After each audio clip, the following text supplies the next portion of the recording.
네, 안녕하세요. 여러분들의 구독과 좋아요로 이 채널이 유지되고 있습니다. 항상 구독자님, 멤버십 회원님들에게 감사하다라고 말씀을 드리면서 자, 이번 내용은 조금 무거운 이야기를 좀 먼저 시작하고 설명하도록 하겠습니다. 자, 닉네임 하루 20만원 익절님이 코인시장 떠나겠습니다. 다들 성투하세요. 답이 없습니다. 다 정리했습니다. 남은 자금은 ETF 해외에 몰빵했습니다. 3년간 진짜 기분이 너무 안 좋습니다. 이렇게 이제 남기셨는데요. 대부분 사람들이 제각각 평균 단가의 포지션이 다 다릅니다. 그리고 또 어떠한 꿈을 항상 꾸고 어떤 자산을 매입을 하게 되죠. 그렇지만 항상 자산이라는 건 비수기와 성수기 시즌이 존재를 합니다. 계속 이렇게 계속 올라갈 수가 없어요. 심지어 아주 이해하기 쉽게 또 표현을 한다라고 하면요. 나스닥도 마찬가지로 이렇게 멀게 이렇게 멀리서 보면 되게 이쁜 차트처럼 보여지지만 장기적으로 보았을 때 그쵸? 근데 가까이서 보면 이게 지옥 같습니다. 그쵸? 네. 가까이서 보면 되게 지옥 같아요. 왜 그러냐면 자 한번 보세요. 22년도 때 주장창 1년 동안 빠졌습니다. 그쵸? 이런 경우도 있다라는 것입니다. 그러니까 내 기분을 얼마나 잘 감정적으로 투자를 하고 있는 것인지 아닌 것인지는 매 해마다 지나가면 지나갈수록 확인이 된다라는 거예요. 그렇기 때문에 내려갈 때도 있는 법이 있고 올라갈 때도 있는 법인데 내가 어떤 투자 스타일로 어떤 성향 스타일로 그리고 어떤 기술 스타일로 하느냐에 따라서 완벽하게 내용이 좀 달라진다 이렇게 보는 게 맞지 않을까 싶습니다. 그래서 사람이 기분 따라 투자를 하면 이제 성과가 별로 나오지 않고요. 그리고 오히려 망할 확률이 매우 높고요. 그리고 자기를 너무 많이 맹신을 해서는 안 된다라고도 제가 저번에도 설명을 많이 했습니다. 왜 그러냐면, 자, 인간이라는 게 삶의 부분에 있어서 우리가 이게 지금 이 차트에서는 여기보다 더 뒤에 더 나와야 되지만, 결과론적으로 본다라고 하면 자기가 태어난 시점 기준점으로 뭐 80, 뭐 90년대생이 만약에 여기에서 태어났다고 칩시다. 그러면 90년대 이전에 있는 데이터를 보지 않아요. 그리고 태어났다라고 해서 곧바로 주식 생활을 하는 게 아니죠. 엄밀히 따지면 이제 20년이 지난 뒤부터 진행을 하겠죠. 대충 뭐 보게 되면은 2010년도 때부터 대충 하게 될 것입니다. 그쵸? 그러면 이것도 진짜 빠른 것인데 그러면 여기서도 한 번 더 가게 되면 한 요때쯤에 한다라고 보면 되겠죠. 예, 30살이 한 요때쯤 될 거니까. 그러면 여러분들은 내가 시작하는 요 시점이 요 시점이 진짜 빠르면 요 시점이 되겠고 요 시점과 요 시점이 될 것인데 그러면 이전에 있었던 데이터를 보겠냐? 안 봐요. 자기가 봤던 포인트만 봅니다. 그리고 항상 인간도 마찬가지로 비수기가 있고 성수기가 있어요. 그러면 성수기 시즌에 있는 추이에서도 당연히 내 폼이 끝까지 올라왔으니까 그게 계속 잘 될 거라고에 대한 착각에 빠져 있습니다. 그러면 엄청 잘 됐던 포인트가 큰 시즌도 있겠죠. 이게 깁니다. 생각보다. 체감상. 뭐 1, 2년 갈 때도 있고요. 2, 3년 갈 때도 있어요. 근데 위기가 한번 내려가기 시작하면 이때 돈이 다 녹아버리는 경향성도 같이 존재한다라는 것입니다. 그래서 모든 자산은 비수기와 성수기가 항상 교차되면서 가기 때문에 자산을 어느 정도는 배분을 해라라는 게 대부분 학자들이나 대부분 전문가들이 추천을 하는 이유가 그런 것이고요. 라이선스를 갖추신 자격 요건을 갖추신 분들이 그런 이야기를 많이 하지만 투자자 관점으로 제가 이제 보게 된다고 하더라도 웬만한 쉽게 돈 버는 방법은 없어요. 여러분들이 사업을 하든 뭘 하든 인생의 굴곡이 크잖아요. 사업도 엄청나게 변수도 많고 배신도 있고 뒤통수도 때리고 영업을 하려면 내 무릎까지도 내놔야 되고 그런 형태가 나와야 됩니다. 그 정도로 힘든 형태인데 투자 시장 자체에서는 육체는 컴퓨터 안에 있지만 실질적으로 정신적으로는 엄청난 피해를 많이 봤죠. 그걸 이겨내셔야 한 단계 더 성장을 하고 더 좋은 성과가 나온다라고 보실 수가 있을 것 같습니다. 그러니까 즉 이렇게 비수기 패턴 부분에 들어왔었을 때는 어떻게 내가 마음을 잘 다스릴 줄 알고 그리고 이 시점에서 내가 어떻게 해야 남들 대비보다 조금 더 성과가 나올 수 있는 방향성이 무엇이고 내가 어느 정도 손해를 보았을 때 내 마음이 움직이는지도 한번 확인을 해봐야 되는 시점이라고 생각이 듭니다. 최근에 이제 본다라고 하더라도 그렇게 많은 조정이 나왔다라고 저는 보지 않습니다. 왜 그러냐면 지난 시점에서 보게 되면 어차피 조정폭이 커봐야 자 최고점에서 최저점이 37% 조정이 나왔고요.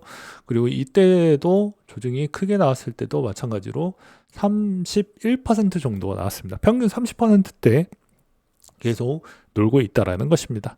그러면 이 정도면 어느 정도 성방을 했다라고 볼 수 있는데 내가 이제 경험 데이터를 축적했던 요 구간 진짜 이른감이 요 구간에서 머물고 있다라고 하면 지금 시점에서는 엄청나게 좀 고생을 많이 하겠다라고 볼 수가 있겠죠. 그래서 사람마다 이제 앞에 먼저 좌절을 많이 겪어야 성장이 나오는 것인데 좌절을 좀 적게 겪고 성장을 많이 내는 그런 부분은 거의 법칙으로도 거의 없다라고 보시면 될 것 같습니다. 아무튼 서론이 좀 길긴 했지만 이 말이 무슨 말인지 아마 어느 정도 회원님들이나 구독자님들의 나이 연령대가 높으시기 때문에 무슨 말이신지 아마 대충 아실 거라고 생각이 듭니다.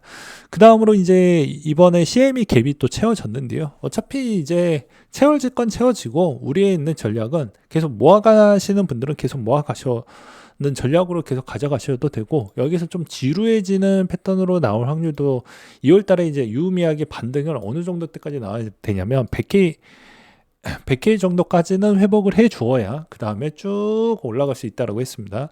저번에도 이야기했지만 이 패턴에서 지그재그로 계속 성장을 할 것이냐 말 것이냐는 2월달 부분에 유의미한 전환 패턴 나오고 그 다음에 최소 모터도 상반기 전에 그 이상에 있는 가격에서 계속 머물러야지만 가능성이 존재를 한다 이렇게 보실 수가 있겠고요. 그렇지 않을 경우에는 이제 과거 1월달 ETF 열리고 나서 이 6개월 정도의 박스를 갇히듯이 6개월이라고 볼 수는 없지만 이 구간대가 생각보다 박스권을 좀 더 많이 가져가는 형태로도 이루어질 수 있다라는 부분을 항상 보셔야 됩니다. 그러면 지금 그 모습이 보여지냐 보여지지 않냐 이렇게 또 물어보실 분들이 계시겠지만 그거는 그때 이제 한 달 정도나 2달 이제 퀀트 시점이나 매크로 부분이 조금 다다랐었을 때 좀 보이는 것이지 당장 미래를 예측하고 예견하기에는 이번에 뭐 아시잖아요. 뭐 거의 미국 대통령이 거의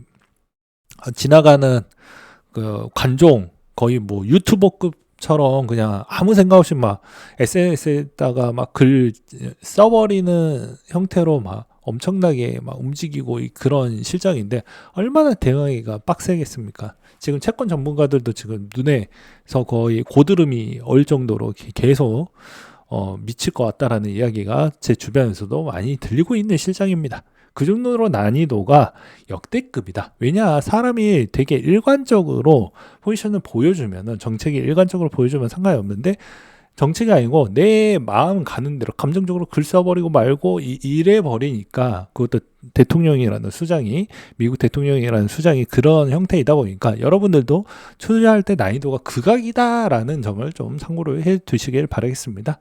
그 다음으로 이제 이번에 윈터뮤트 리서치에서 나왔던 내용인데요.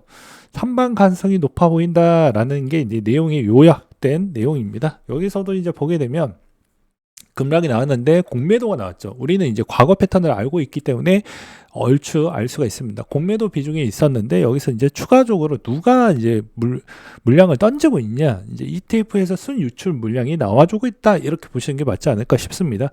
그러면 이제 여기에서 레버리지가 조금만 더 붙어주면은 그나마 좀 괜찮은 모습을 볼 수가 있는데 레버리지가 아직 회복을 하려고 하면 좀 더 시간이 필요하다. 저는 이렇게 좀 말씀을 드릴 수가 있을 것 같네요.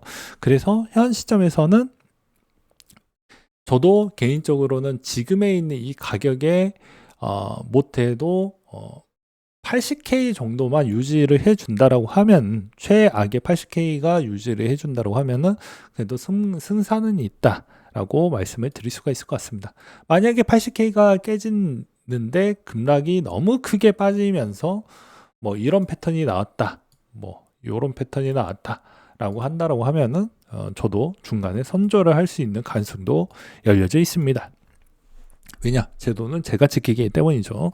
그 다음에 이제 셀러 형님이 꾸준하게 매입량을 좀 더 많이 늘려주었습니다. 왜냐?